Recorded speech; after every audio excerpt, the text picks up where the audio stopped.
Hello, this is Sundar from INREM Foundation, and I'm going to talk to you about the next leap with water programs that INREM is taking. And I feel that this might be of interest to you also.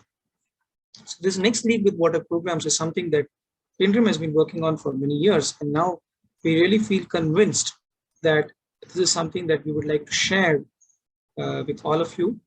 And maybe we feel that this is of interest to you and your programs.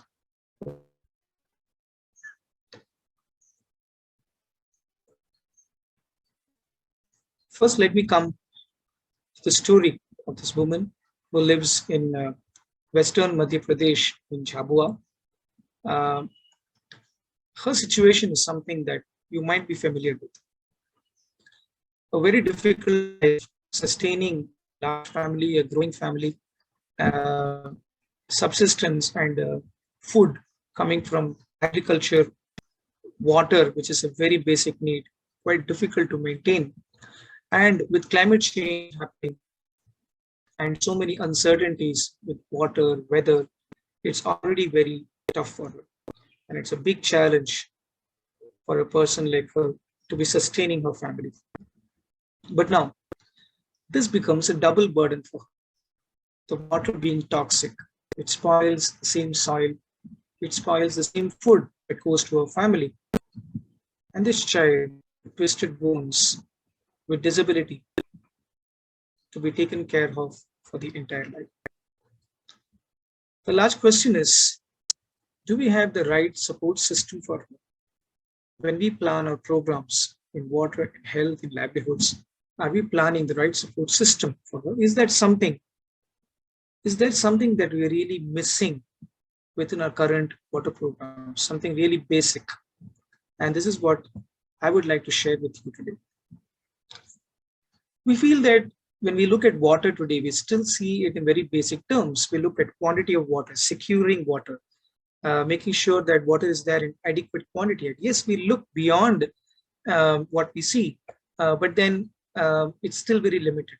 So you can test yourself by your perception of these two glasses of water here, which glass of water is really good. And check yourself about what you feel is the perception, the quality of water. pH, color, smell, turbidity. This is all that we normally pay attention to, and we are familiar with this. But there's a world beyond this, and it is really hitting us very hard. That's what I'm going to talk about: the hidden world, the invisible world, beyond what we see with water. And working on it, we feel, holds the promise of something much larger, of helping the woman and having a support system that she really needs. Quality of water, and it needs to get quite deep into the water programs that we're all working on, and we feel that it has a potential of sustaining basic livelihoods, improving public health and nutrition, and then very importantly, bringing back nature, soil, life to its original form, and bringing back the health of nature and society to sustain livelihoods in the long term. And we feel that in the context of climate change, having this resilience with water, good quality, it helps communities to sustain their livelihoods, sustaining their health, and sustaining the quality of nature is really important with the quality of water. Let's try to understand how this can really happen and how we can start working on water quality and layer it into our programs. And for that, we start with this pyramid of needs. So you might be familiar with Maslow's pyramid of basic needs, going from basic life needs at the bottom over here, that you can see basic life needs of drinking water, health, nutrition, basic livelihoods, food, going on to productive needs in terms of agriculture, small livelihoods, industry, but then also going on to ecosystem needs, that is soil, health, land, biota, water bodies, and then oceans. So these we see as a pyramid of needs with relation to the quality of water. And there is a pyramid of possibilities of improvement of water systems, of conservation of water systems as we move from the bottom to the top. And I'll talk about it. That is how can we understand this and how can we bring layers of this into our programs. So first, let us look at the basic needs. And we all know about this. I won't go much deep into this, but the size of the problem is huge. The manner in which water quality impacts health uh, is in more than 100 million people in India, billions of dollars annually estimated, and it really affects newborn children, mothers, especially in the early days, of child development. And malnutrition indicators are very strongly linked to the kind of water that we consume directly and through food, and this really indicates that we have a large problem with our planet. And with these basic needs, there is also a basic call to action that we really need to be uh, getting more familiar with. And two basic calls for action that Government of India is working on: Jal Jeevan Mission today, that is reaching safe water to each and every household, safe and sustainable water. On the other hand, waterborne diseases and early detection of these diseases, layering in early treatment measures such as nutrition, along with these diseases. So two basic calls of action. One is water, and other is on health and nutrition that would really address these basic needs. And I'm sure that you'll find it really urgent and essential to act on it across all your programs. The second level of this pyramid, that is of the productive needs. So we feel that this is something which has been missed a lot by researchers, by philanthropists, by government programs. The fact that the quality of soil, the quality of land, and land degradation is so closely related to the quality of water. Um, so the numbers indicate that there's a massive reduction in the productivity of soil with salinity and other contaminants. But it's not just that, it's a food chain through which contaminants flow.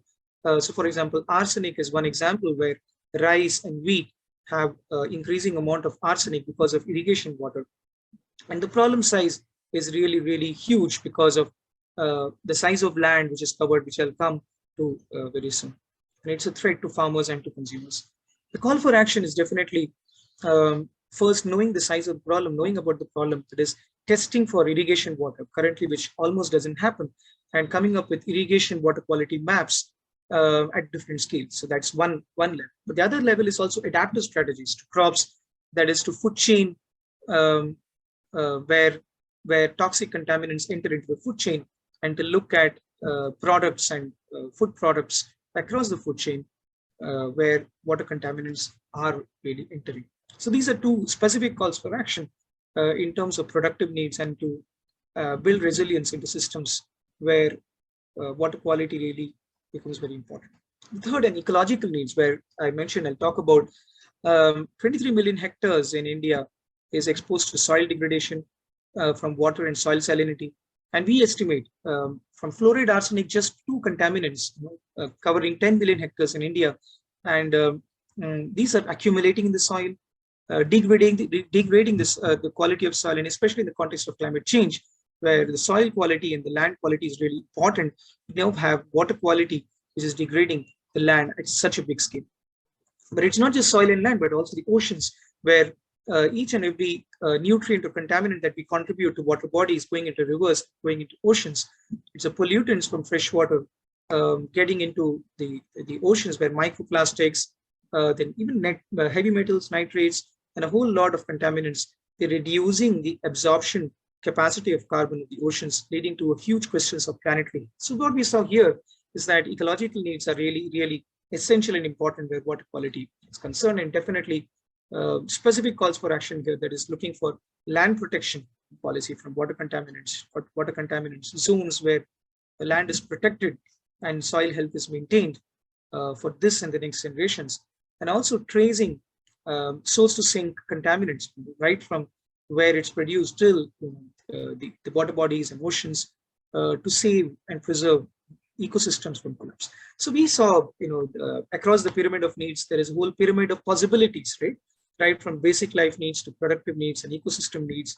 And this is what we feel is the next leap that programs can take, and how it can be put to action is something that I'm going to talk about right now. So water quality really matters, and this is what is the next leap that I'm talking about, that I promised to you, which can help in sustaining basic life needs, livelihoods, address planetary concerns such as climate change, and bring in that next level of change that you're really concerned and thinking about in your own work. The big question is that whether people, who are at the center of this, communities who are actually bearing the brunt of this, do they really feel it? Do they really know about what we're talking about? And can they come to feel that they can be part of the solution to their own problems? Do they really know about it? And can they really solve their problems? And we are working on that in the sense that looking at whether policies and systems are really ready to address this immediate challenge of water quality that each and every one of us, you and me, all of us are facing. And how can we bring in more visibility to these problems and the emergent solutions to water quality problems? And we feel that for that to happen, information and knowledge needs to be with each one of us. Knowledge needs to be democratized, and all of us can champion this global water cause, which is interconnecting you and me. It's not just about that person out there, but it's each of us who's part of the problem and also part of the solution. And that's the reason INREM has been working on this program of water quality champions that embeds this feeling of agency. I can do something about it, but not just that, but also ability and motivation to take this next leap in the water programs and within the communities that we ourselves are embedded. And we talk about the first million water quality champions, that is to reach a large number of people in a reasonable amount of time in the next few years. And how can we imagine this at scale with a good quality engagement and building community resilience and sustainability in terms of embedding water quality into programs? Let's talk about what is happening and some examples from it, so that we can be more clear about it. So how is this really happen? So we felt that things need to go out. All this information and knowledge which is there within smaller systems. It needs to go out, and we started offering a 1-month foundational engagement called a water quality management course to anybody who just wants to come in with a basic test, and doing it with remote sessions last year, around a year back. So it's a 1-month engagement, an immersive engagement, action-oriented, 9 sessions, 2 hours, 2 times a week. And it's basically only a starting point. We believe that the hundreds of people who come every month, they're building a community of practice on water quality, so that their problems, their ground-up problems, their community engagement, their deeper engagement with community is enhanced, and you get more and more champions, with this live learning happening across India. And we see this as a loop feeding itself, in the sense that people who come in, they learn, they contribute, they get others, they motivate other sets of people, they train each other, they become certified trainers over time, they share their field stories. So over time, this becomes a loop feeding itself, and we as an organization sit back and facilitate this entire engagement. Let me explain it with an example so that it's clear. So Jal Jeevan Mission is a great example. It's a bright example in India that's taking benefit of this first million water quality champions program. So now we are entering into the 10th month, but the first 8 months, we have more than 800 such water quality champions across 230 districts and 30 states of India. And this is a broad map and broad numbers of how this has happened, where the program is producing trainers, the program is producing, enhancing, I would say, people from the ground to be more visible, sharing with each other ideas and solutions, and then reaching to every district and then to every village of India. Khileshwari Sahu is a great example. She's from Chhattisgarh, and she's a Jal Jeevan Mission district coordinator on water quality. She was part of a batch 6 of the program. She gives back to the force as a trainer, and she comes back every month sharing about water testing and experience. And in villages, she motivates 5 women in every village, 1,600 villages with her team, 1,600 villages in Rajnandgaon district of Chhattisgarh, and shares problems on the ground, shares it with others, contributes to problem solving for others. Khileshwari Sahu is this bright example, from Chhattisgarh, where she comes into the course, she gives back as trainer, she takes from it, she gives back to others, and motivates people on the ground to be champions on their own. And there are many Khileshwaris, right, who just need to be made more visible, whose ability to understand and solve needs to be enhanced, and the motivation to really do it needs to be supported. And we need a lot more such women out there. They are bringing change into communities, and they are the torchbearers of solutions, of resilience, of these problems anywhere in India, where drinking water programs and other water programs are utilizing their skill sets and making them ready for the future. INREM is on this mission to connect people, to build a network, a water quality network, with programs such as Water Quality Champions. The network is now expanding its boundaries, not just in India, but also beyond, and gearing up to be ready for the larger scale of and challenge of these issues. I'm sure that this is raising a lot of ideas in your mind. What about the real impact in villages? What are the solutions? What about the other layers of the pyramid beyond drinking water? We'll come to that. And we have similar questions in our mind. So we want you to be a part of this journey, thinking along and building the idea as well as the solutions with us. And we feel that just as we started out in this journey around 10 years back, it is possible for each and every one of you also to be thinking along with this, co-creating it and contributing to the solution. For INREM, our own foundation is our base on the ground, a community connect. We are in 8 states in the country with communities building evidence.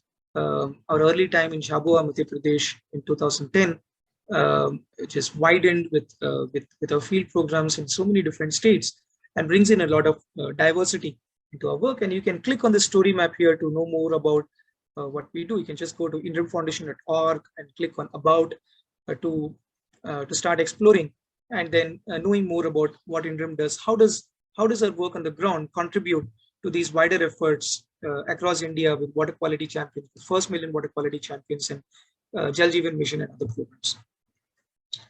And now we are expanding our field focus. We feel that the next leap is something that INREM needs to be preparing for. It is going away from basic needs to productive and ecosystem needs with water quality at the center.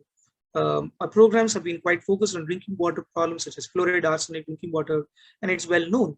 But now we are expanding into drinking water contaminants broadly as a whole, irrigation and food chain, used grey water recycling is a big need, freshwater protection, and other layers across this pyramid of needs that I spoke about. And it's as an organization, INREM is planning its own next leap on water programs. While we are talking about this next leap with you, we are planning it on our own in terms of seeing how can we be more holistic within our approach towards water quality broadly as an issue. And our community connect in each states, it feeds as a foundation into this wider reach of water quality champions. We are sure that your own water program also needs this next leap. And with the last few minutes of being with me to learn together, we're sure that you're ready to take this next step. And there are already other institutions such as RGM, European Union, UNICEF, Azim Premji Philanthropic Initiatives, and others who are supporting this movement. And INREM looks forward to working with you to layer in water quality into your programs, you coming into our programs to co-create this vision with all of us over here. Thank you so much for listening to me, and I hope to have a conversation with you. Let's talk about it, and let's talk about how we can build this together in the next coming months. Thank you so much.